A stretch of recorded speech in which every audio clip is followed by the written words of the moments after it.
So a goal for a lot of people on KDP is 100K. And I'm going to show you in this video how I managed to achieve that and how you can actually do the same.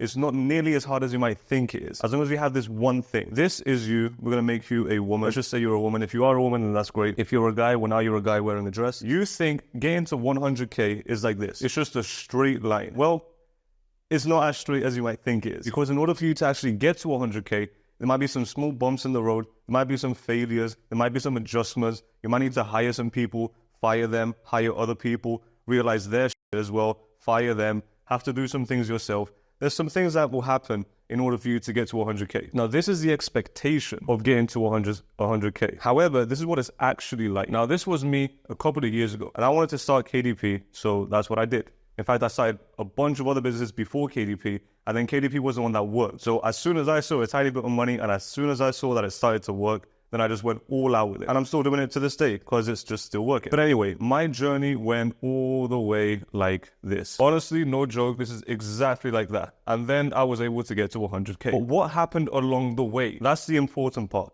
What steps did I learn? What did I realize along the way? Well, the first thing I realized was that there's something called niche research. I had no idea this existed. So here's the thing. When I started making my first books, I was thinking, oh, I'm a smart guy. I'll just make a book, put it on Amazon, and it will sell. And I'll start making a little bit of money. And that's what I did. And then I failed. And then what did I do? I made another book, and it failed. And I made another book, and it failed. So I'm sitting there in the army base thinking about KDP. What book am I going to make? What's my next book? How am I going to make more money with KDP? And then one of my friends comes next to me, and he starts talking about something that he really, really likes, but it's the most random thing. To me, it didn't even make any sense. I'm thinking, who likes those kind of things? That's a very, very niche subject. And then it clicked. And I'm like, okay, let me go on Amazon and see if there are books on the subject that my friend was talking about. And guess what? There were books and they were selling. And I realized, oh, you know what? All these books are outdated. So what I can do is I can make the same book as them, but a newer version, and people just pick my one. So because I was broke and the army only paid me around $180 a month, I had to do everything myself.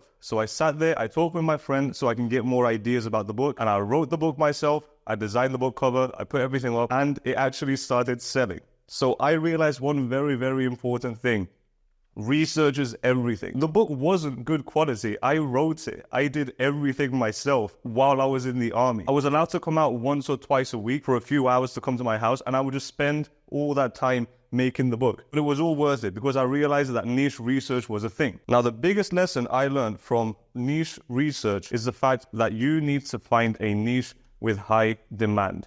If there's demand, then that means people are already buying your competitors' books. So if you just go in and make a better book than them, you're going to steal all their sales and you're going to make a bunch of money. So you need to have demand. Now, over time, this book started to sell, and then I started to realize, oh, this book isn't actually all that great because I wrote it myself. So using the money that I saved up from the book that started to sell, I actually hired a ghostwriter. Now, hiring a ghostwriter was a big step for me because I was making $180 a month from the army, and then I was making a little bit of money from the KDP book that was actually working. So I had to make a decision.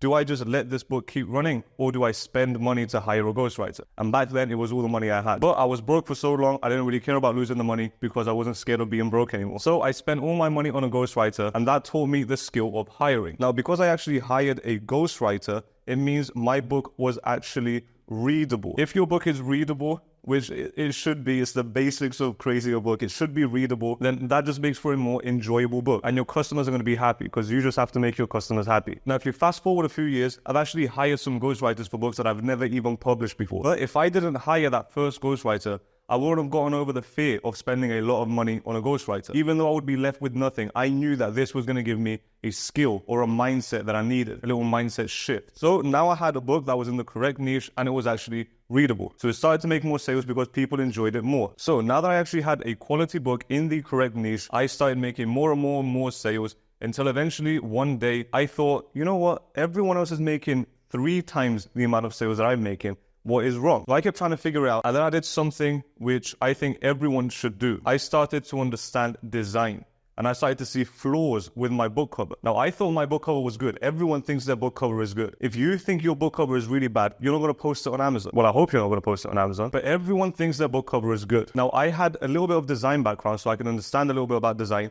But as soon as I started learning more about design and getting deeper into the subject, I started to understand the flaws of my designs. So what I did was I hired a designer to design my book cover, and then I extracted everything from the source file to see what they did. Where did they place everything? What font did they use? How did they use the shadows in the background? Did they use textures? How did they apply everything, and how do they put everything together? And I started to analyze the cover, and I started to learn more about design, and I improved my cover, and that skyrocketed my clicks. And because I got way more clicks, I got way more sales. So design was one of the most important things I learned, because I understood that design gives you more clicks. And obviously, if you have more clicks, more people are looking at your book, you have more opportunities to sell your book. Now, by the way, I'm also going to give you a little side bonus tip that's going to get you over 100K. But I'm going to tell you that later. I'll just write bonus here so you guys know. So great. Now I had a well-researched book. I hired a ghostwriter, which means the book was actually readable. The design was great, so I got a lot of clicks. But when I ordered the book and I opened it up, my book had images in. And what I noticed was my typography,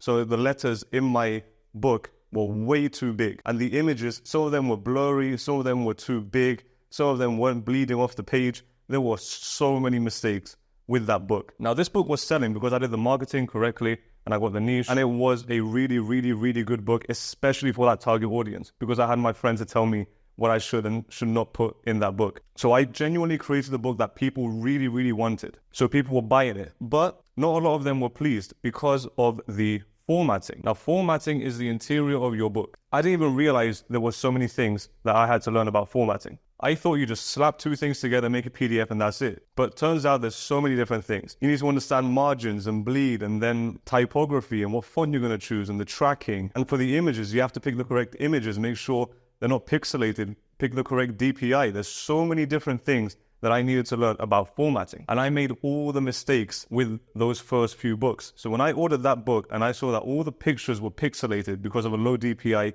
the font was overblown, I didn't pick the correct font, it wasn't readable, the hierarchy wasn't there, it wasn't organized, I started to learn more about formatting. Because if I learn about formatting, I don't know if you guys can see it down here, but if I learn about formatting, then I can create a more enjoyable experience for the customer. So it's all about getting them to like my book. Now, as soon as the formatting was fixed, I got way more positive reviews. And reviews are one of the things that I realized way too late on how to actually collect them. Now, by this time, I would only collect around 3 to 10 reviews because I only had my friends to order my book, leave a review, and just gather those initial reviews. I let everything else get organic reviews. Now, I don't know how, but it worked. I had 2 books where I started off with 10 reviews, all from my friends, and then they were able to go to 100 reviews and over organically. I even had a book that was at 500 reviews, and I only got around 12 reviews from my friends, and then everything else was organic. But that's because I did all the other steps correctly. Now, one thing I realized about reviews is if you have around 20 reviews,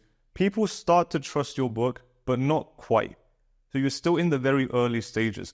Your book is still an infant. But then as soon as you start getting 50 to 80 reviews, then people start to trust your book more. And if they trust your book more, then they buy your book more. But the biggest difference I've ever seen is when you have 100+ reviews. Both of those books that I talked about that started off with 12 or 10 reviews and they got to over 100, as soon as they passed the 100 mark, it was amazing. Everything was effortless. The ads were working better, lower ACoS. The algorithm picked up my book more, started expanding more. Now, fast forward to today, I don't judge a book until it goes to 100 reviews. But that's just me. I'm not saying you should do that. That's just me. That's how I operate.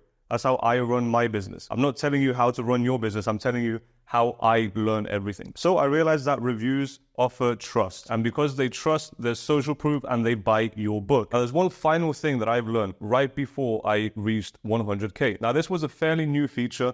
I think I did around 2 or 3 years of KDP without this feature. And then when it came out, I started doing it. And because it was brand new, the people that were using it started to get a lot more sales. And I'm talking about A+ content. Now, here's the thing with A+ content. Most of you guys are doing it wrong. I don't know if you specifically are doing it wrong, but most publishers are doing it wrong. Because with A+ content, you have the opportunity to show the value of your book. And you can do that with design and you can do that with words. Now, most people think you just slap some images and more people would buy. But that's not really the case. You want to place specific images that are going to cause specific reactions. Hopefully a reaction that wants them to buy. Now then you're also going to select the correct words or phrasings or headlines in order to get that sale, in order to push them towards buying, in order to show them, oh, my book is better than everyone else's. That's the purpose of A+ content. A+ content should be about design.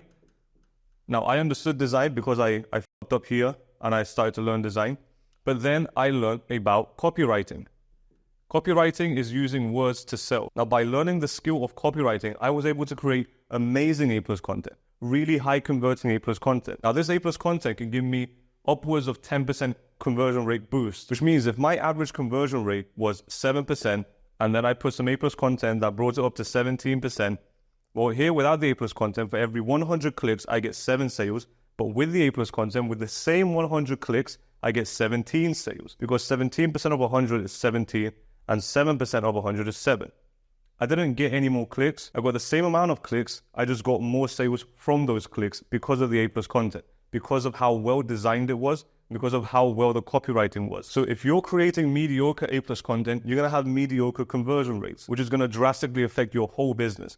But that's a topic for another video. Now, this is what it actually looked like for me getting to 100K. After this, I had 2 books doing around 2.5K a month, and then I was able to sell that business for 100K. But here's the thing, I promised you a bonus tip for getting over 100K. Now, how do I know this works? Because I've been working with 2 clients this past month, one-on-one, guiding them every step of the way so they don't make the same mistakes I made, and they were able to achieve ABSRs within the first week or 2 of publishing, ABSRs of 1,600 in the US marketplace. In fact, one of my clients is at 400 in the UK marketplace. So they're both selling around 40 to 50 copies a day. Now, the reason they're able to do that is because all of these things that we talked about, they did it absolutely perfectly, but they also took my advice with understanding the algorithm and ads. These come together because if you understand the algorithm, you automatically understand how ads work. It's the same algorithm. And if you understand how ads work, you understand how the algorithm works. If you're gonna understand this is basically how Amazon works, how Amazon promotes your book, how Amazon pushes your book, how does it help you get more sales? If you can understand this, then you know exactly what to do to push your book as far as possible, as wide as possible, get as many sales as possible,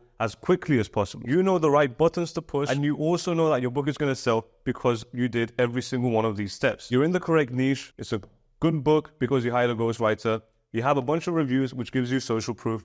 You have a very good book cover, so that means you're getting a bunch of clicks. Your formatting is good, so you have an enjoyable book. And then you also have good A+ content, so you can convert a bunch of people that come from your ads, which are in turn going to make your ads profitable. Now, here's the thing. This over here is my journey. And I said at the start that this is what you expect, and it won't happen.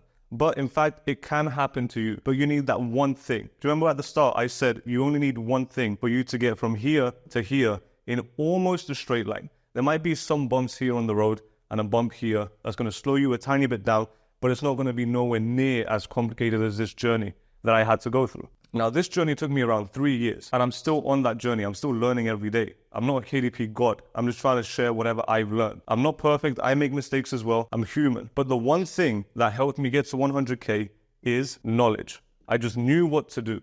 Well, I didn't know back here, but I started learning. And because of the knowledge that I gathered, now when I create a book, I know the whole process. Everything is streamlined in my mind. And that's why I was able to help my 2 clients go from here to here. Well, they're not at 100K, but they're doing very, very good. I was able to help them go almost in a straight line. There was some small bumps getting there, but because they had the knowledge and they had the quality book and the money to put into a book, and they had the willpower to create a good book, and they genuinely wanted to create a good book, and they had a long-term vision, then by me and them working together, it was almost effortless to get them here. Now, I'm not trying to sell you anything. I'm not here to convince you to join my community or whatever, but I do have a community that you can join. Everyone there will answer your questions. If you want me to answer your question, if you're going to put it in the YouTube comments, I can't answer them in detail because I have a bunch of people flooding the YouTube comments. I can't sit there and answer each individual questions in detail. But if you're part of the community, we can do that. There's a bunch of people that are going to answer your questions, and I can even answer the questions for you. I'm not here to sell you the community, but it is the strongest KDP community, and if you want to join, it's all up to you. If you don't want to join, again, it's all up to you. It doesn't really matter. It's $17 a month. Your $17 a month are going to do nothing for me, but they are going to do something for you if you are part of that community. But anyway, I hope you enjoyed this video. If you did, click on the video that just popped up here. It's going to take you to an even more valuable video for you. And that's going to help you make a bunch more money on KDP.